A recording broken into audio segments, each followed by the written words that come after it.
Have you ever met someone who seemed perfect at first, but over time, their little comments started to sting? Someone who made you question your own feelings, your own reality. Today, we're going to talk about a story that might sound familiar. It's the story of James, and it's a story about how he hurt people. James had always been a quiet kid.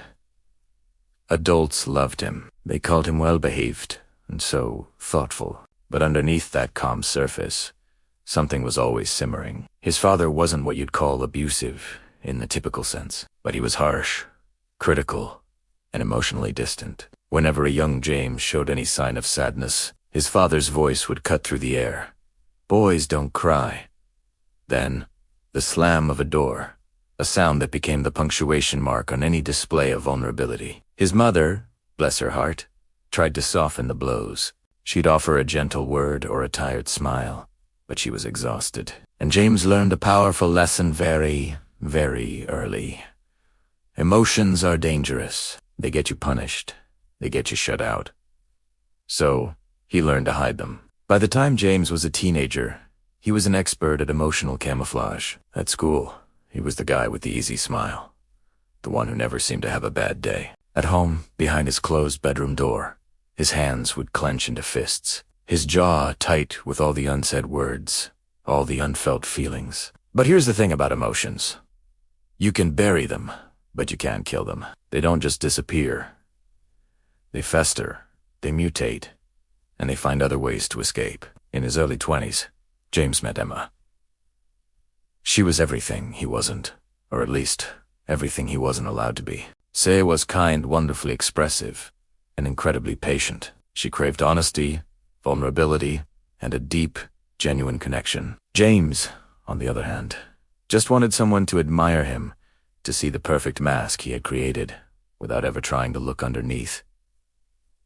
At first, their relationship was a dream. He was charming, attentive, and a fantastic listener. He laughed at all her jokes.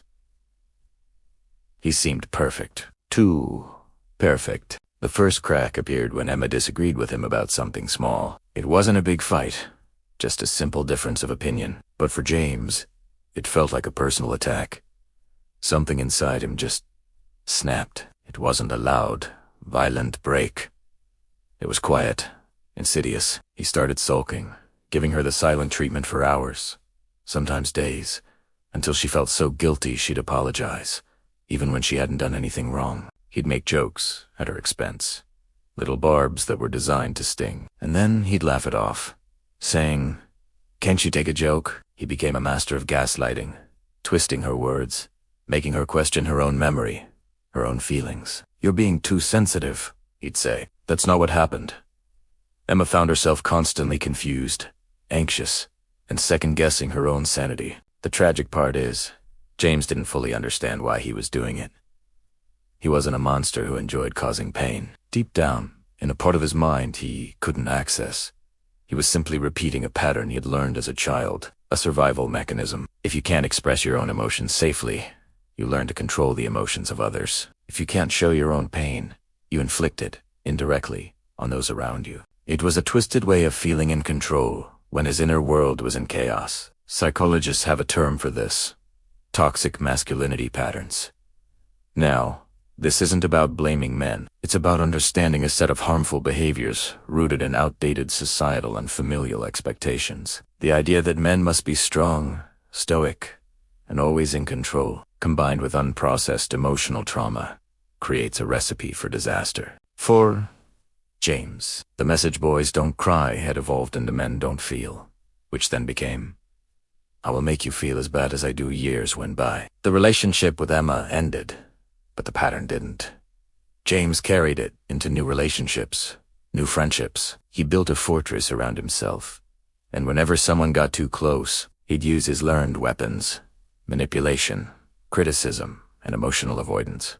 He genuinely convinced himself that the problem wasn't him.